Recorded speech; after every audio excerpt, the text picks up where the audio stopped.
ओम नमः शिवाय. हर हर महादेव. भगवान भोलेनाथांच्या कृपेने तुमच्या सर्व इच्छा मनोकामना पूर्ण हो.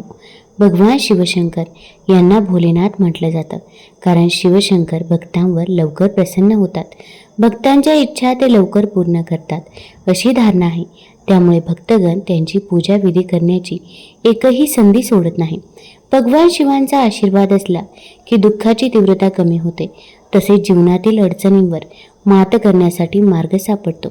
हिंदू शास्त्रानुसार कोणताही भाविक शिवाची कृष्ण आणि शुक्ल पक्षातील त्रयोदशीला म्हणजेच प्रदोष असताना पूजाविधी करतो तेव्हा त्याला लवकर फलप्राप्ती होते. जीवनातील अनेक समस्यांचं सहज समाधान होतं. त्यामुळे प्रदोषाच्या दिवशी शिवभक्त न चुकता शिवाची पूजा करतात. प्रदोष व्रत शनिवारी आला तर शनिपीडेतून सुटका मिळवण्याची संधी असते. शनिवारी येणाऱ्या प्रदोषाला शनिप्रदोष असं संबोधलं जातं. नमस्कार मंडळी. तर आज मी तुम्हाला शनिप्रदोष व्रताची कथा सांगणार आहे. ही कथा ऐकल्यामुळे आपल्या आयुष्यातील संकटे, दुःख, दारिद्र्य, गरिबी ही दूर होत असते आणि घरामध्ये सुख, शांती, समृद्धी येत असते. त्याचसोबत आपण शिवलीलामृतमध्ये 11वा अध्याय देखील पठण करणार आहे. हा अध्याय पठण किंवा श्रवण केल्यामुळे आपल्याला रुद्राभिषेक केल्याचं पुण्यफळ प्राप्त होतं. तसेच संपूर्ण शिवलीलामृत पारायण केल्याचं फळ देखील मिळत असतं. त्यामुळे व्हिडिओ स्किप न करता शेवटपर्यंत जरूर बघा. चॅनलवरती नवीन असाल तर चॅनल लाईक करा आणि सबस्क्राईब देखील करा. तसेच कमेंटमध्ये ओम नमः शिवाय किंवा ओम शनिदेवाय नमः किंवा हर हर महादेव लिहायला विसरू नका, जेणेकरून आपल्याला देखील भगवान भोलेनाथांचा आणि शनिदेवांचा आशीर्वाद नक्कीच प्राप्त होईल. श्री गुरुचरित्र हा अत्यंत पवित्र ग्रंथ आहे आणि या ग्रंथामध्येच 8व्या अध्यायामध्ये शनिप्रदोष व्रताचं महत्त्व देखील सांगितलेलं आहे. तर तीच कथा आज आपण जाणून घेणार आहोत. कुरवपूर येथे एक वेदशास्त्र संपन्न पंडित ब्राह्मण आपल्या अंबिका नावाच्या पत्नीसह राहत होते. ती सुशील, पतिव्रता, पुण्यवान स्त्री होती, परंतु तिला होणारी मुले जगत नसत. त्या पतिपत्नींनी तीर्थव्रताचरणे केले, त्यामुळे त्यांना एक पुत्र झाला. तो जगला, परंतु तो मंदबुद्धी, बहिरा होता. वेदविद्या शिकवण्यासाठी पंडितांनी त्याची मुंज केली. पंडित आपल्या मुलाला विद्याभ्यास शिकवण्याचा हर तऱ्हेने प्रयत्न करे, परंतु त्याला मंदबुद्धीमुळे विद्याभ्यास अवगत होईना. शिकला नाही तर भविष्यात याचे कसे होणार या काळजीने ब्राह्मण त्याला शासन करे. अंबिकेला पंडिताचा मुलाशी असा व्यवहार आवडत नसे. ती म्हणे, आपले कर्म म्हणून असा पुत्र झाला, निदान देवाच्या कृपेने एक पुत्र तरी जिवंत आहे, त्याला मारू नका, नाहीतर मी प्राण त्यागीन. सर्व प्रकारच्या विरोधाने ब्राह्मण हताश झाला. त्याने मुलाला शिकवण्याचे सोडून दिले. कालांतराने पंडितही आजाराचे निमित्त होऊन मरण पावला. अंबिका पुत्रासह कुरवपुरात उपजीविकेसाठी भिक्षा मागून खाऊ लागली. अंबिकेचा पुत्र विवाहयोग्य झाला, परंतु मतिहीन म्हणून सर्वजण त्याची निंदा करत. सगळे ब्राह्मण म्हणत, अरे मूर्खा, तू कुळाला कलंक आहेस. विद्वान बापाच्या पोटी तू दगड म्हणून जन्माला आलास. सगळे पितर तुझ्यामुळे अधोगतीला गेले. तुझा या जगात जन्म व्यर्थ आहे. त्यापेक्षा तू गंगेत जीव दे. हे ऐकून मुलाला फार वाईट वाटले. तो दुःखी झाला. तो आईला म्हणाला, मला लोकांची निंदा सहन होत नाही. ते ऐकून मला प्राणत्याग करावासा वाटतो. खरोखर मी तुझा पुत्र असून या वयात तुझे पोषण करण्याचा पुत्रधर्म पाळू शकत नाही. भीक मागण्याचे लांछनास्पद काम करून पोट भरतो, असे म्हणून प्राणत्याग करण्याच्या निर्धाराने तो त्वरेने गंगा किनारी जाऊ लागला. अंबिकाही पुत्राच्या बोलण्याने दुःखी झाली. तीही रडतच त्याच्या मागे प्राणत्यागाच्या निश्चयाने जाऊ लागली. गंगा किनारी जाऊन माय लेकरे गंगा प्रवाहात उतरली. तेथे श्रीपाद येथे स्नान करत होते. आई मुलाने जाऊन त्याचे चरण धरले व आपण गंगेत प्राणार्पण करत आहोत. आम्हाला मृत्यूनंतर सद्गती लाभावी असा वर द्यावा, कारण आत्महत्या करणे पाप आहे. सद्गुरूंनी त्यांना आत्महत्येचे कारण विचारले. अंबिका म्हणाली, स्वामी, पुत्र व्हावा म्हणून मी व माझ्या पतीने पायी अनेक तीर्थयात्रा केल्या, उपासना, आराधना, प्रार्थना केल्या. आम्हाला पुत्र झाला, पण तो मंदबुद्धी आहे. माझे पती वेदशास्त्र संपन्न विद्वान पंडित, त्याच्या पोटी असला मुलगा जन्माला आला. लोक तोंडावर उपहासाने बोलतात. ते अपमान असह्य झाले आहेत. दिवसेंदिवस जगणे नको झाले, म्हणून प्राणार्पण करून दोघेही जीवन संपवित आहोत. आता पुढच्या जन्मी तरी तुमच्यासारखा जगदवद्य विद्वान पुत्र व्हावा, त्यासाठी काय करावे ते सांगा. श्रीगुरूंनी विचार केला. त्या दोघांना आत्महत्येपासून परावृत्त करण्यासाठी आणि शरण आलेल्याला अभय देण्याच्या उद्देशाने उपाय सांगितला पाहिजे. म्हणून ते म्हणाले, तू शिवशंकराची उपासना कर, म्हणजे तुला श्रीहरीसारखा पुत्र होईल. पूर्वी एका गवळणीने शिवाची आराधना केली होती, म्हणून गवळ्याच्या घरी श्रीकृष्णाने अवतार घेतला. तोही शनिवारी प्रदोषाच्या दिवशी भक्तिभावाने पूजा कर. श्रीगुरूंनी तिला चंद्रसेन राजाची गोष्ट सांगितली. उज्जैनी नावाच्या नगरीचा राजा चंद्रसेन मोठा धर्मज्ञ होता. त्याच्या मणिभद्र नावाचा जिवलग मित्र होता. त्याच्या भक्तीने प्रसन्न होऊन शिवशंकराने त्याला अत्यंत तेजस्वी परसमणी दिला होता. त्याच्या स्पर्शाने लोखंडाचे सोने होत असे. मणिभद्राने तो मणी स्वतःच्या गळ्यात धारण केला होता. राजा चंद्रसेन त्याचा मित्र असल्यामुळे मणिभद्र राजाच्या गळ्यात प्रेमाने तो मणी घालत असे. त्या मण्याच्या प्रभावामुळे राज्याच्या नगरीत प्रजा आनंदात सुखात नांदत होती. कसलेही उणे नव्हते. त्या मण्याच्या अलौकिक गुणाची ख्याती ऐकून अनेक देशांच्या राजाच्या मनात तो विकत घ्यावा असा विचार आला. परंतु राजा कोणत्याही किमतीत मणी द्यायला तयार नाही. हे पाहून तो जबरदस्तीने हिरावून घेऊ अशी धमकी दिली, तरीही राजा ऐकत नाही. असे पाहून सर्व राजांनी एकत्र येऊन संयुक्त आघाडी उघडली आणि उज्जैन नगरीला वेढा दिला. तो दिवस शनिवार त्रयोदशीचा होता, म्हणून राजा चंद्रसेन महाकालेश्वर लिंगाची पूजा करत बसला होता. त्यावेळी शिवालयात काही गवळणी मुलांना घेऊन पूजा पाहायला आल्या होत्या. ती पूजा पाहून गवळ्याची मुले आपणही बाहेरच्या अंगणात दगड मांडून शिवलिंग, देऊळ, खांब, अंगण, पत्री, अभिषेक पात्र वगैरे दगडाचे कल्पून लुटपुटीची शिवपूजा सुरू केली. शिवाला नैवेद्य दाखवला. काही वेळाने मुले आपल्या आईबरोबर घरी गेली. परंतु पूजा करण्याचा खेळ खेळण्याची ज्याची कल्पना होती तो मुलगा मात्र शिव उपासनेमध्ये तल्लीन होऊन शिव शिव म्हणत बसला. तो का घरी आला नाही म्हणून त्याची आई त्याला पाहायला आली. परंतु तो गोप बालक शिवपूजेमध्ये मग्न झालेला तिला दिसला. तिने त्या बालकाला तडाखे दिले व जेवायला चल, काळू किती झाला आहे म्हणून जबरदस्तीने त्याला उठवले. त्यांनी मांडलेली दगडाची पूजा विस्कटवून टाकली. मुलाने आक्रोश केला. पूजास्थानावर पडून पडून हुंदके देऊन रडू लागला. त्याची उत्कट भक्ती तळमळ पाहून भगवान शंकर प्रसन्न झाले. त्यांनी तेथे एक रत्नजडीत शिवालय उभारले. सूर्यासारखे तेजपूज्य असे रत्नजडीत शिवलिंग निर्माण केले. स्वतः हाताने जागे केले व वर माग असे म्हटले. साक्षात शिवाचे दर्शन झाले. भोवती भव्य दिव्य अपूर्व असे शिवालय वसलेले पाहून बालक चकित झाले. शिवचरणी विनम्र होऊन तो म्हणाला, हे ईश्वरा, माझ्या आईने प्रदोषी पूजा मोडली, म्हणून तिच्यावर कोप करू नका. तिला क्षमा करा. मुला, तुझ्या भक्तीने मी प्रसन्न झालो आहे. तुझ्याकरता तुझ्या आईला मी क्षमा करतो. तुझ्या आईला प्रदोषकाळी शिवपूजेचा लाभ झाला, म्हणून तिच्या पोटी प्रत्यक्ष श्री विष्णूचा अवतार होईल असा आशीर्वाद देऊन शिवशंकर लिंगात गुप्त झाले. कोटी सूर्याचा प्रकाश पडावा तसा प्रकाश त्या नूतन शिवालयातील रत्नजडीत शिवलिंगामुळे सर्वत्र पसरला. उज्जैन नगरीवरील स्वारी करायला आलेल्या राजांना वाटले की चंद्रसेन राजाचे सामर्थ्य अभूतपूर्व आहे. रात्री सुद्धा त्याच्या राज्यावर सूर्य मावळत नाही. त्याच्याशी शत्रुत्व आपल्याला परवडणार नाही. धास्ती घेऊन त्यांनी आपली शरणागती राजाला कळवली. चंद्रसेनाने उज्जैन नगरीवर स्वारी करण्याच्या हेतूने आलेल्या परंतु नंतर शरण आलेल्या सर्व राजांना राजवाड्यात बोलवून त्यांचा सन्मान केला. राजा चंद्रसेनाला नूतन शिवालयाचे वृत्त कळले. त्याने गवळ्याच्या शिवभक्त बालकाला आमंत्रित करून गवळ्याचा राजा अशी पदवी दिली. पुष्कळ देश संपत्ती बहाल केली. त्या बालकाने घरी जाऊन आईला हा वृत्तांत सांगितला. शिवदर्शन झाले व त्यांनी तुला क्षमा केली आहे. तुझ्या पोटी श्रीहरी जन्माला येईल. हे ऐकून गवळणीला आनंद झाला.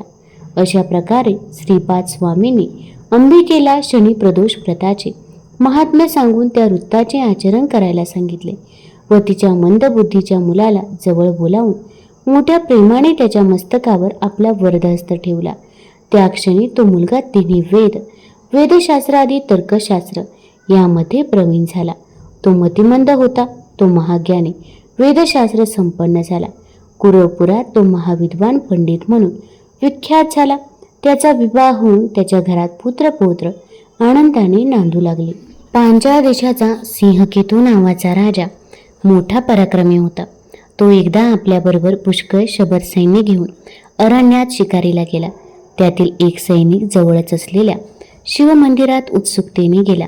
मंदिरात त्याला शिवलिंग उन्मळून पडलेले दिसले. त्याने राजाला बोलावून ते शिवलिंग दाखवले. राजा शबराला म्हणाला, हे शिवलिंग उत्तम आहे. तू भाग्यवान आहेस म्हणून तुला हे सापडले. हे तू घरी घेऊन जा. मनात शुद्ध भाव श्रद्धा ठेवून याची पूजा कर. परंतु शबराला पूजाविधी माहीत नव्हते. म्हणून राजा म्हणाला, शिवपूजेला चिताभस्म आवश्यक आहे. चिताभस्म असल्याशिवाय नैवेद्य दाखवू नये. शबराने राजाला नमस्कार केला आणि ते शिवलिंग उचलून त्याने घरी नेले. पत्नीला सर्व वृत्तांत सांगितला. एका उत्तम सुमुहूर्तावर शिवलिंगाची स्थापना करून ती दोघे नेहमी नित्य नवे चित्तभस्म आणून शंकराची मनोभावे श्रद्धेने पूजा करू लागले. त्याच्या श्रद्धेची परीक्षा पाहण्यासाठी भगवान शंकराने लीला केली. एके दिवशी शबराला पूजेसाठी चिताभस्म मिळाले नाही. तो सर्वत्र शोधून शोधून थकला. घरी आला. पत्नीला म्हणाला, खूप हिंडून सुद्धा चिताभस्म मिळालं नाही. काय करावे? आता पूजा कशी करावी? पतीच्या समस्येमुळे पत्नी चिंतित झाली. तिला तेवढ्यात एक उपाय सुचला. ती म्हणाली, मी स्वतःला जाळून घेते आणि माझ्या चितेचे भस्म लावून तुम्ही शंकराची पूजा करावी. शबर चकित झाला. तिला तो असे करू नको, थांब माझे एक असे म्हणेपर्यंत तिने स्नान केले, चित्ता तयार केली, शंकराचे ध्यान केले. दोन्ही हात जोडून अग्नी प्रदीप्त करून त्यात प्रवेश केला. तिच्या इच्छेप्रमाणे शोक न करता तिच्या चिताभस्माने शबराने भक्तिभावाने शिवपिंडीची पूजा केली.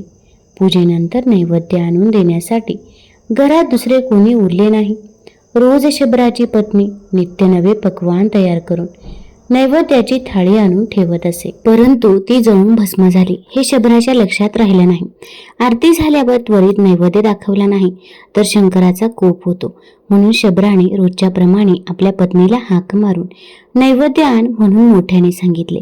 त्या क्षणी शिवाच्या लीलेने शबराची पत्नी जिवंत होऊन पक्वाने भरलेले ताट घेऊन शबराच्या मागे उभी राहिली. तिने नैवेद्याचे ताट पुढे केले. रोजच्या सवयीप्रमाणे शबराने ते आपल्या हातात घेतले. शिवाला नैवेद्य दाखवून शिवस्तुती केली. पूजा समाप्त करून तो उठून उभा राहिला. तेव्हा त्यांच्या लक्षात आले, आपली पत्नी हात जोडून आपल्या शेजारी उभी राहून शिवस्तुती करत आहे. तिचे रूप अप्सरेपेक्षा सुंदर झाले असून अंगावर उत्तमोत्तम अलंकार आहेत. शिवाच्या कृपेने त्यालाही शिवरूप प्राप्त झाले. फक्त त्याचा गळा शंकरासारखा निळा नव्हता. तोच एक दिव्य विमान आले. त्या दोघांना विमानात बसवून शिवगणाने त्यांना शिवलोकी नेले. हे वृत्त सिंहकेतू राजाला समजले. तेव्हा त्याला आश्चर्य वाटले. तो मनात म्हणाला, मी केवळ विनोदाने चिताभस्माने पूजाविधी करण्याचे सांगितले. त्याने शुद्ध भावाने तसेच शिवपूजन केले आणि तो खरोखर कैलासाला गेला. धन्य तो शबर आणि धन्य त्याची भक्ती. मग राजाला तोच छंद लागला. तोही शिवपूजन करू लागला. तो चिताभस्म मात्र पूजेला घेत नसे, पण सोमवार, शिवरात्र, प्रदोष व्रत असे व्रत करू लागला. दानधर्म करू लागला. त्याच्या राज्यातील प्रजा सुखी झाली. शबराच्या घरातील ते शिवलिंग, ते घर शिवतीर्थ झाले. राजा कालांतराने मुक्त होऊन शिवलोकी गेले. आता आपण शिवलीलामृत मधील 11वा अध्याय बघणार आहोत. पहिल्यांदी या अध्यायाची फलश्रुती बघूया. हे भद्रसेन आख्यान वाचल्याने दीर्घायुष्य, संतती, संपत्ती, पुण्यप्राप्ती होईल. यामुळे सर्व पापे गडांतरे दूर होतील. मृत्युंजय मंत्राचा जप, रुद्राचे अनुष्ठान केल्याने पिशाच्य बाधा, ग्रह पीडा दूर होतील. यावर अविश्वास दाखवणारा अल्पायुषी तमोगुणी होईल. अशा लोकांच्या संगतीत राहण्यामुळे सर्व नाश होतो. म्हणून शिवलीला अमृत अखंड वाचावे. ते न जमल्यास 11वा अध्याय तरी वाचावा. आता आपण शिवलीलामृत मधील 11वा अध्याय बघणार आहोत. तत्पूर्वी एक विनंती आहे, तुम्ही हा व्हिडिओ कुठून बघत आहात ते देखील आम्हाला जरूर कळवा आणि चॅनलवरती नवीन असाल तर चॅनल लाईक करा आणि सबस्क्राईब देखील करा. तसेच कमेंटमध्ये हर हर महादेव लिहायला विसरू नका. श्री शिवलीलामृत अध्याय 11वा. श्री गणेशाय नमः. नित्य शिवभक्ती, शिवपूजा, शिवलीलामृत श्रवण करण्यात ज्यांना आनंद वाटतो ते नर धन्य आहेत. सुत म्हणतात, रुद्राक्षे भस्म धारण करणाऱ्याचे पुण्य अपार असते. 1000 रुद्राक्षे धारण करणारा शिवस्वरूप मानून इंद्र त्याला वंदन करतो. त्याच्या दर्शनाने अनेक जीवांचा उद्धार होतो. 2 दंडात 16 शिकेमध्ये 1 अशी रुद्राक्षे बांधून त्यावरून केलेले स्नान त्रिवेणी स्नाना इतके फलदायी होते. मनगटात 12 गळ्यात 108 रुद्राक्षाची माळ धारण केल्यामुळे लक्ष्मी प्रसन्न होते. एकमुखी रुद्राक्ष विशेष फलदायी. त्याचप्रमाणे 5, 6, 8 चौथ्या मुखाचे रुद्राक्षावर शिवमंत्राचा जप केल्याने ते पुण्यकारक होतात. रुद्राक्ष शिवपूजन केल्याचा प्रभाव किती असतो या संबंधीची कथा. एका काश्मीर देशात भद्रसेन नावाचा पुण्यात्मा न्यायी राजा होता. त्याचा प्रधान ज्ञानी नीतिवान प्रजाहितदक्ष होता. प्रजा राजाची स्तुती करत होती. सुंदर पतिव्रता पत्नी, विद्वान व गुणी मुलगा, कृपाळू सर्वज्ञ गुरु, हुशार आज्ञाकारी गुरुभक्त शिष्य, विद्वान वक्ता, मननशील श्रोता, आरोग्य संपन्न दानशूर दाता, हे सर्व पूर्वजन्मातील पुण्याईने प्राप्त होतात. पुत्रप्राप्तीसाठी राजा भद्रसेन आणि मंत्री यांनी पुष्कळ अनुष्ठाने व्रते केली. तेव्हा त्या दोघांना एक पुत्र झाला. राजाचा मुलगा सुधर्मा, प्रधानाचा मुलगा तारक. दोघेही जन्मापासून शिवभक्त होते. सतत शिवाचे ध्यान करत. माता पिता एकुलता एक पुत्र म्हणून मौल्यवान दागिने वस्त्रे घालून त्यांना सजवीत, कौतुकाने न्याहाळीत. परंतु दोन्ही बालकांना साधेपणाने राहणे पसंत होते. ते अंगावरील दागिने, मौल्यवान वस्त्रे ब्राह्मणांना देऊन टाकत आणि अंगाला भस्मलेपन करून रुद्राक्षाच्या माळा घालत. शिवपूजा, शिवाचे ध्यान, शिवकीर्तन, भजन, शिवनामाचा जप यामध्ये ते रमून जात. हेच काम त्यांना प्रिय वाटे. एकदा राजाच्या पुण्याईने पराशर ऋषी काही ऋषींना घेऊन राजाकडे आले. वसिष्ठाचे नातू पराशर ऋषी, त्यांचा पुत्र व्यास महर्षी, त्यांचा पुत्र शुकमुनी अशी तेजस्वी ज्ञानी परंपरा होती. पराशर ऋषींनी पूर्वी राक्षस सत्र केले होते. भद्रसेन राजाचे पराशर ऋषी कुलगुरू होते. ऋषी मंडळी येताच दोन्ही हात जोडून राजा व प्रधान त्यांना सामोरे गेले. सर्वांचे यथोचित स्वागत करून कुशल विचारून विधीपूर्वक पूजन केले. वस्त्रे आभूषणे दान केली. स्वादिष्ट भोजन दिले. त्यानंतर राजा प्रधानाने आपली दोन्ही मुले ऋषींच्या पायावर घातली आणि राजा व प्रधान म्हणाले, गुरुदेव, आम्हा दोघांची 2 मुले रात्रंदिवस शिवपूजा, शिवध्यान, शिवनामाचा जप यात दंग असतात. त्यांना मौल्यवान वस्त्रे आभूषणे आवडत नाही. ते कोणाशी बोलत नाही. राजे सुख वैभव यांना आवडत नाही. यांचे आचरण पाहून आम्हाला यांची काळजी वाटते की पुढे हे तरुण झाल्यावर राज्यकारभाराची सूत्रे कशी संभाळतील. मुलांना आशीर्वाद देत त्यांच्या तेजस्वी मुखांकडे पाहून पराशर ऋषींना आनंद वाटला. ते म्हणाले, हे दोघे शिवभक्त का झाले या संबंधीची कथा मी तुम्हाला सांगतो. काश्मीर देशातील नंदीग्राम नावाच्या शहरात महानंदा नावाची वैश्या होती. ती अत्यंत धनवान, सर्व प्रकारची वैभव सत्ता तिच्याजवळ होती. तिच्या अप्रतिम गायन कलेमुळे, नृत्यातील प्रावीण्यामुळे शहरातील उच्च श्रीमंत व्यापारी अधिकारी तिच्याकडे येत. परंतु ती आपल्या व्यवसायातही पतिव्रता होती. ज्या दिवशी एका पुरुषाबरोबर संबंध ठेवला जात असे त्या दिवशी अन्य पुरुषाला ती भेटत नसे, मग तो कितीही धनवान असो. याशिवाय ती परम शिवभक्त होती. सोमवार, प्रदोष व्रत, शिवरात्रीचे व्रत नियमितपणे करी. एकलक्ष बेलपत्र शिवपिंडेवर अर्पण करून पूजा करत असे. अन्नछत्रही तिने चालवले. उदार आणि वृत्तीने ती दानी होती. श्रावणात 1 कोटी शिवलिंगे तयार करून त्याची पूजा ब्राह्मणांकडून करून घे. त्यांना दानदक्षिणा दे. तिने आपल्या घरी 1 कुत्रा आणि 1 माकड पाळले होते. तिच्या नृत्यशाळेत त्यांना बांधून ठेवले होते. कौतुकाने त्यांच्या अंगाला भस्म लावी. त्यांच्या गळ्यात रुद्राक्षाच्या माळा घालत असे. आपल्या प्रसन्नतेसाठी तिने त्यांनाही शिवभजनाच्या तालावर नाच करायला शिकवले. ती नाचू लागली की ते दोघेही नाचत. तेथे शिवपूजा, शिवकीर्तन, गायन होत असे. महानंदीच्या संगतीने त्यांना शिवभक्ती घडत असे. नृत्यशाळेतच तिचे छोटेसे शिवमंदिर होते. एकदा तिची भक्ती परीक्षा करण्याकरता शिवाने व्यापाऱ्याचे रूप घेतले व ते महानंदेकडे आले. शिवाचे पुरुषी लावण्य पाहून ती तन्मय झाली. त्यांचे स्वागत करून तिने त्यांना मंचकावर बसवले. त्यांच्या हातातील रत्नखडीत कंकण तिने पाहिले. त्या क्षणी व्यापाऱ्याने ते कंकण काढून महानंदीच्या हाती दिले. महानंदेला आनंद झाला. ती म्हणाली, आजपासून 3 दिवस मी तुमची दासी झाले. असा करार झाला. व्यापाऱ्याने ते मान्य केले. त्यानंतर व्यापाऱ्याने आपल्या जवळील दिव्य शिवलिंग काढून तिच्या जवळ देत म्हटले, हे शिवलिंग मला प्राणापेक्षा प्रिय आहे. हे बंगले जळून गेले किंवा हरवले तर मी अग्निप्रवेश करीन, म्हणून तू हे शिवलिंग काळजीपूर्वक जपून ठेव. माझे व्रत फार कठीण आहे अवश्य, म्हणून महानंदेने ते तेजस्वी शिवलिंग नृत्यशाळेत नेऊन ठेवले. थोड्या वेळाने ती दोघेही रत्नखचित मंचकावर झोपली. तिला झोप लागलेली पाहून शंकरांनी लीला केली. नृत्यशाळेला आग लावली. आगीच्या ज्वाला पाहून लोक आरडाओरडा करू लागले. महानंदा शांत झोपलेली होती.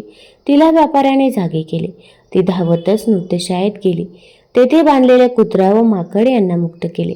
ते पळतच जंगलात निघून गेले आणि तेवढ्यात नृत्यशाळा भस्मसात झाली आणि अग्नी शांत झाला. तेव्हा व्यापाऱ्याने विचारले, महानंदे, माझे दिव्य शिवलिंग या आगीत जळाले की काय? तुला मी काळजीपूर्वक सांभाळून ठेवण्यास सांगितले होते. हे ऐकताच महानंदा घाबरी झाली. शिवलिंग भस्मसात झाले या विचाराने पश्चाताप करून रडू लागले. व्यापारी म्हणाला, आपल्या कराराचा आज दुसरा दिवस आहे, परंतु शिवलिंग भस्म झाले, म्हणून ठरल्याप्रमाणे मी अग्निप्रवेश करतो. असे म्हणून व्यापाऱ्याने चित्ता तयार केली आणि ओम नमः शिवाय, ओम नमः शिवाय म्हणून चित्तेत उडी घेतली. हे पाहून महानंदा दुःखी झाली. तिने ब्राह्मणाला बोलावून आपली संपत्ती, महाल सर्वांचे दान केले. त्यानंतर तिने स्नान केले, अंगाला भस्म लावले, रुद्राक्षे धारण केले, शिवाचे ध्यान केले आणि त्याच अग्निकुंडात हर हर शिव शिव म्हणून उडी टाकली. त्या क्षणी उदय जलावरून सूर्य प्रकट व्हावा तसे भगवान शंकर प्रकट झाले. त्यांनी वरचेवर चेंडू झेलला. त्या सहजपणे महानंदेला वरचेवर उचलले, छातीशी धरून म्हणाले, मी तुझ्यावर प्रसन्न आहे, हवा तो वर माग. देवा, हे सर्व नंदीग्राम नगर उद्धरून न्यावे. तथास्तु म्हणत शिव अंतर्धान पावले. अशा प्रकारे आपली माता, बंधू, नगरवासी यांच्यासह महानंदा शिवलोकी गेली. त्या शिवलोकी आधी व्याधी, क्षुधा, तृष्णा नाही, म्हणून तेथे भेदबुद्धी, काम, क्रोध, दुःख, मद, मत्सर नाही. तेथील पाणी अमृताप्रमाणे गोड, कल्पतरूची बने, कामधेनूची खिल्लारे, चिंतामणीची घरे. तेथे शिवभक्तांना जे पाहिजे ते त्वरित लाभते.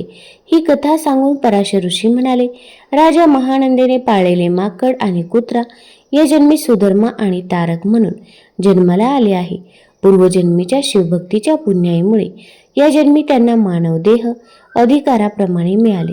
ते दोघे योग्य वेळ येताच त्यांच्या अधिकाराप्रमाणे उत्तम राज्यकारभार करतील. तुम्ही त्यांची चिंता करू नका, ते तुम्हाला शिवभक्तीची दीक्षा देतील. भद्रसेन राजाने प्रधानापत्यासह पराशर ऋषींना साष्टांग नमस्कार केला. ते म्हणाले, आम्हाला सुपुत्राचा लाभ झाला, आम्ही धन्य झालो.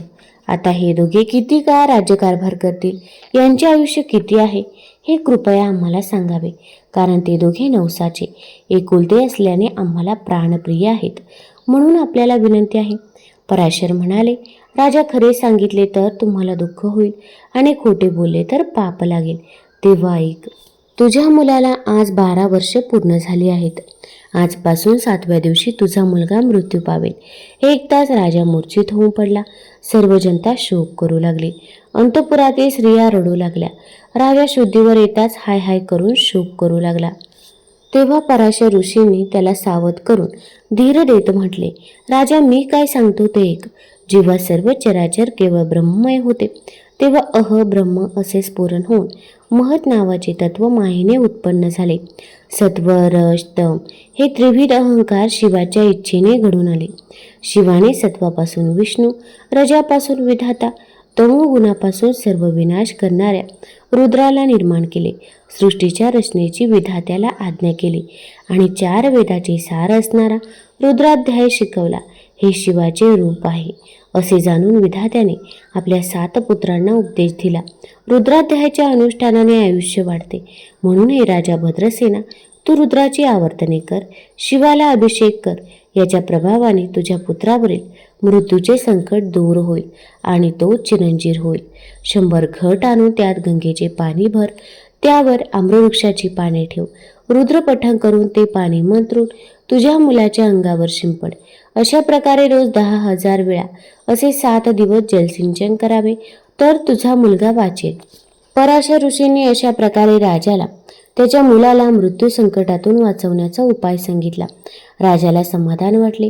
त्याने भक्तिभावाने ऋषींना नमस्कार केला व म्हणाला, हे महात्मन, आपणच हे सर्व अनुष्ठान करावे, कारण आपण सर्व ऋषींमध्ये श्रेष्ठ मुरवी आहात. मी सर्व तयारी करतो. त्यानंतर पराशर ऋषींनी अत्यंत विरक्त, सुशील, शुभलक्षणयुक्त असे 1000 ब्राह्मण बोलवले. 1000 मातीचे घट गंगाजलाने भरले. त्यावर आम्रपल्लव ठेवले. दिव्य अनुष्ठान मांडले. रुद्राचा घोषाचा प्रारंभ झाला. 6 दिवस झाले. 7व्या दिवशी सूर्य मध्यान्ही आला. तेव्हा राजपुत्राचा मृत्यू समय जवळ आला आणि राजपुत्र मूर्छित होऊन पडला. थोडा वेळ त्याची हालचाल बंद पडली. हे पाहून राजा चिंतित झाला. पराशर ऋषींनी राजाला धीर दिला. ब्राह्मण राजपुत्राच्या देहावर अभिमंत्रित केलेले पाणी शिंपडत होता. त्या जलाच्या प्रभावाने राजपुत्र सावध झाला. उठून बसला.